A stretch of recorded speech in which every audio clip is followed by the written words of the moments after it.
یا محمد عربی صلی اللہ علیہ وسلم کی ایک حدیث مقدسہ بیان کی ہے۔ اللہ رب العزت سے دعا ہے کہ اللہ رب العزت مجھے اس مختصر سے وقت میں ان آیاتوں کی صحیح تفسیر بیان کرنے کا اور سامعین کو صحیح طریقے سے سننے کا اور پھر ہم سب کو ان باتوں پر عمل کرنے کی توفیق عطا فرمائے۔ ان آیاتوں میں اللہ جل جلالہ نے مسجد کے متعلق ارشادات فرمائے ہیں اور اس شخص کو سب سے بڑا ظالم قرار دیا جو اللہ کے گھر مسجد سے کسی کو روکے اور اس کے منہدم ہونے میں لگا رہے۔ اللہ جل جلالہ فرما رہے ہیں اس کے لیے دنیا میں رسوائی ہے اور آخرت کے اعتبار سے اس کے لیے بڑا عذاب ہے۔ اور مسلمانوں کے اوصاف بیان کیے ہیں کہ مسلمان کس طرح ہوگا۔ اللہ رب العزت فرما رہے وہ مسجدوں کو قائم، انما یعمر مساجد اللہ من آمن باللہ والیوم الآخر، جو اللہ رب العزت پر اور آخرت کے دن پر ایمان لانے والا ہوگا وہ مسجدوں کو تعمیر کرے گا۔ یعمر مساجد اللہ، واقام الصلاۃ، نماز قائم کرنے والا ہوگا، وآت الزکاۃ، زکوٰۃ دینے والا ہوگا، ولم یخش الا اللہ، اور اس میں یہ صفت ہوگی کہ اللہ کے سوا کسی سے ڈرتا نہیں ہوگا۔ یہ اللہ رب العزت نے مساجد اور مسجدوں کو تعمیر کرنے والے کے اوصاف بیان کیے ہیں۔ اور آگے اللہ رب العزت تیسری آیات میں فرما رہے وَأَنَّ الْمَسَاجِدَ لِلَّهِ فَلَا تَدْعُوا مَعَ اللَّهِ أَحَدًا، یہ مسجد ہے یہ اللہ کی ہے۔ فَلَا تَدْعُوا مَعَ اللَّهِ أَحَدًا، اس میں اللہ کے ساتھ کسی کو شریک مت ٹھہراؤ۔ تو زمین اللہ کی، مسجد اللہ کی، اور اللہ رب العزت کا آرڈر اور حکم ہے کہ فَلَا تَدْعُوا مَعَ اللَّهِ أَحَدًا، اس میں اللہ کے ساتھ کسی اور کو شریک نہ ٹھہراؤ۔ پھر نبی اکرم صلی اللہ علیہ وآلہ وسلم کا قاعدہ قانون کہ جہاں پر نبی پاک صلی اللہ علیہ وآلہ وسلم نے ہمیں زندگی بسر کرنے کا طریقہ سکھایا ہے، اور اللہ رب العزت نبی اکرم صلی اللہ علیہ وآلہ وسلم کی مبارک سیرت اور زندگی کے متعلق فرما رہے لَقَدْ كَانَ لَكُمْ فِي رَسُولِ اللَّهِ أُسْوَةٌ حَسَنَةٌ، کہ اس میں آپ کے لیے ایک سبق اور ایک درس ہے۔ نبی پاک صلی اللہ علیہ وآلہ وسلم نے مکہ سے مدینہ کی طرف جب ہجرت فرمائی سب سے پہلے مسجد کی تعمیر فرمائی ہے، اور یہ اصول سمجھایا کہ جہاں مسلمانوں کی آبادی ہو، جہاں پر آپ مسلمانوں کو آباد کرے، ان کے لیے لازمی اور ضروری چیز وہ مسجد ہے۔ تو یہ حکومت وقت کے اوپر کہ جہاں پر آپ مسلمانوں کے بچوں کی اسکول کے بارے میں سوچتے ہو اور سرکاری اسکول بنا کر دیتے ہو، وہاں پر مسلمانوں کے لیے مسجد کا بنانا یہ حکومت کی ذمہ داری ہے، کیونکہ نبی اکرم صلی اللہ علیہ وآلہ وسلم نے اپنی سیرت میں یہ بات، اپنی زندگی میں یہ بات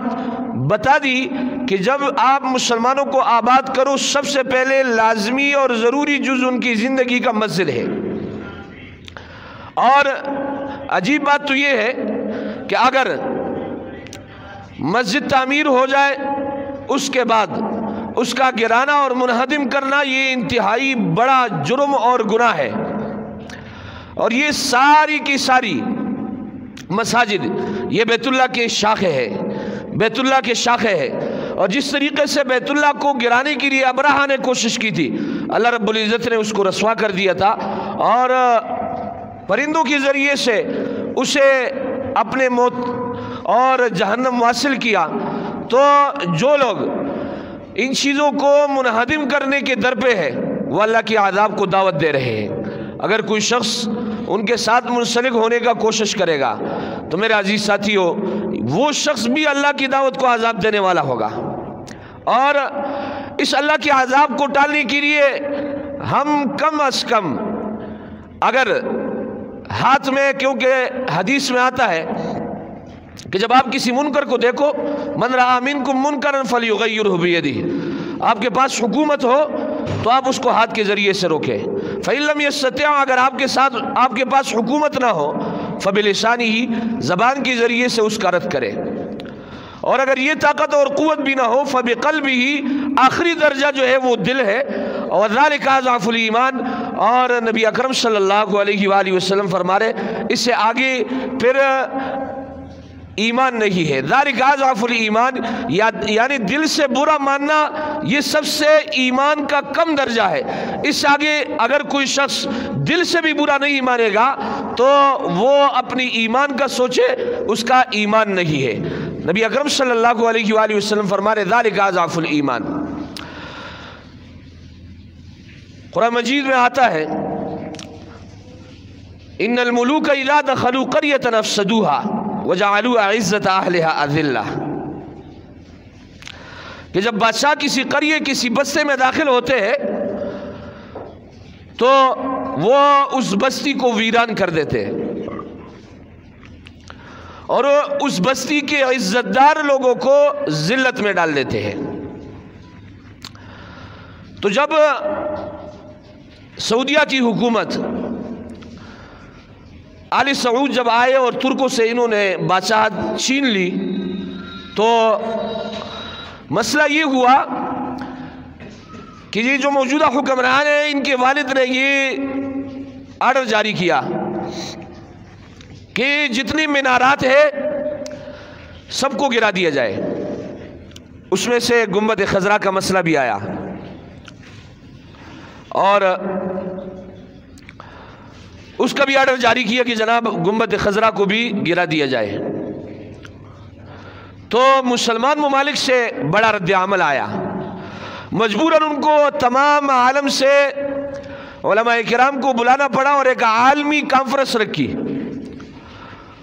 اور اس کانفرنس میں دیوبند کی طرف سے علامہ شبیر احمد عثمانی رحمۃ اللہ علیہ گئے تھے، جو آج قائد اعظم کے مزار کے پاس اسلامیہ کالج ہے وہاں مدفون ہے۔ تو کانفرنس میں بات چلی، علامہ شبیر احمد عثمانی رحمۃ اللہ علیہ کی باری جب آئی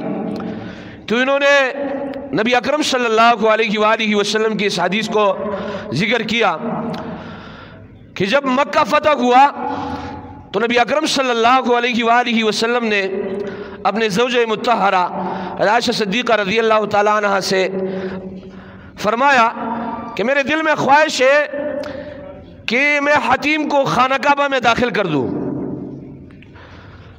لیکن آپ کے قوم کے فساد کی ڈر کی وجہ سے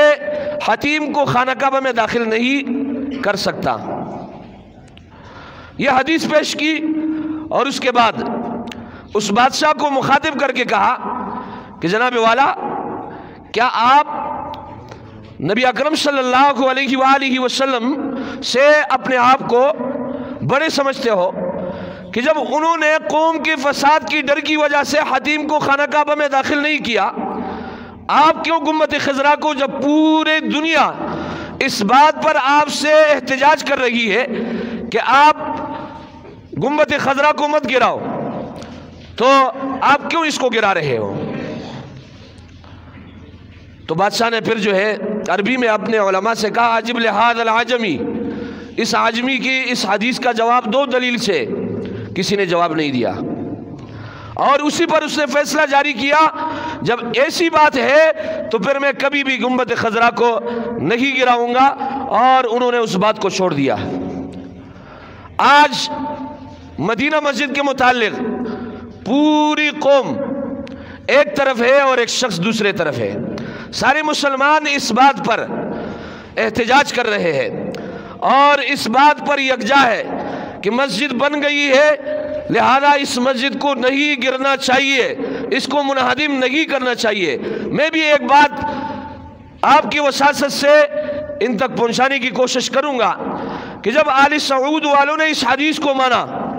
کہ نبی اکرم صلی اللہ علیہ وآلہ وسلم عائشہ صدیقہ رضی اللہ تعالی عنہ سے فرما رہے کہ اگر آپ کے قوم کے فساد کا ڈر نہ ہوتا حتیم خانہ کعبہ میں داخل کر لیتا، آج قوم کے فساد کا ڈر ہے، ہر طرف سے احتجاج ہو رہے ہیں، ہر طرف سے مسلمان اٹھے ہوئے ہیں کہ اس مسجد کو منہدم مت کرو، اور جن لوگوں کے لیے آپ پارک بنانے کی کوشش کر رہے ہیں وہ خود آپ سے کہہ رہے کہ ہمیں پارک نہیں مسجد چاہیے، ہمیں پارک نہیں مسجد چاہیے۔ جب وہ لوگ جن کے لیے آپ پارک بنا رہے ہو وہ آپ سے مسجد کا ڈیمانڈ اور مطالبہ کر رہے ہیں، پھر آپ اس حدیث کو دیکھیں کہ جب نبی اکرم صلی اللہ علیہ وآلہ وسلم کے پاس وسائل ہونے کے باوجود، مکہ فتح ہوا ہے، وسائل موجود ہے، سب کچھ موجود ہونے کے باوجود نبی اکرم صلی اللہ علیہ وآلہ وسلم حتیم کو خانہ کعبہ میں اس لیے داخل نہیں فرما رہے کہ قوم کے فساد کا ڈر ہے۔ نبی اکرم صلی اللہ علیہ وآلہ وسلم نے قوم اور رعایا اور عوام کا اتنا خیال رکھا، کہا کیا آپ اس سنت پر عمل نہیں کر سکتے ہو؟ کیا یہ سنت نبی اکرم صلی اللہ علیہ وآلہ وسلم کی آپ کے لیے نہیں ہے؟ کیا یہ سنت نبی اکرم صلی اللہ علیہ وآلہ وسلم نے جو بیان کی یہ صرف آل سعود کے لیے تھی؟ کیا یہ سنت جج صاحب آپ کے لیے نہیں ہو سکتی ہے؟ کیا آپ اس حدیث کو دیکھ نہیں سکتے ہو کہ نبی اکرم صلی اللہ علیہ وآلہ وسلم قوم کے فساد کی ڈر کی وجہ سے حتیم کو خانہ کعبہ میں داخل نہیں فرما رہے؟ لہذا میں درخواست یہ کروں گا کہ اس حدیث کو دیکھتے ہوئے اور قوم اور لوگوں کے اس غصے کو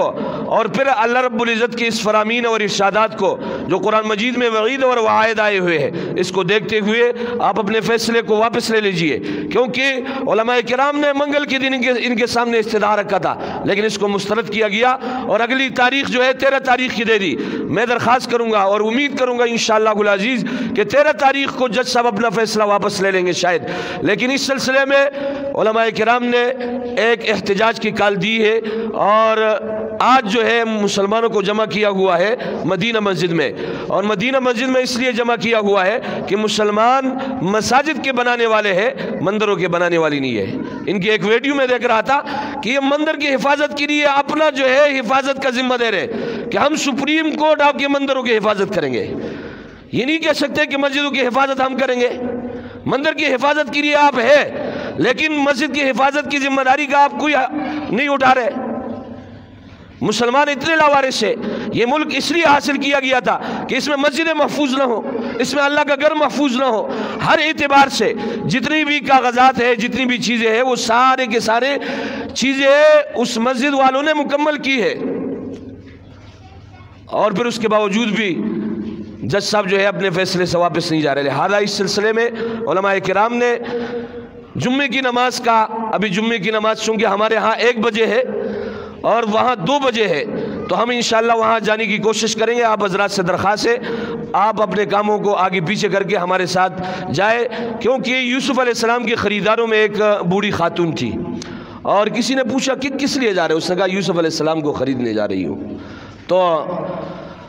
انہوں نے ہنستے ہوئے کہا اس کی بولی لگی ہوئی ہے، بادشاہ لوگ آئے ہوئے ہیں، بڑے بڑے جو ہے وہ پیسے لے کر آئے ہیں، اور آپ اس پرانے کپڑوں کے ذریعے سے یوسف علیہ السلام کو خریدو گی؟ تو وہ عرض کرنے لگی کہ میں خرید نہیں سکتی، یوسف علیہ السلام کی خریدنے والوں میں میرا کل قیامت کے دن نام آ جائے گا، تو کم از کم اپنا نام داخل کرنے کے لیے احتجاج جو ہو رہا ہے اس میں اپنے آپ کو شریک کرے۔ اللہ رب العزت سے دعا کرے جو کچھ کہا گیا سنا گیا اس کو سمجھنے، اس پر عمل کرنے کی توفیق عطا فرمائے۔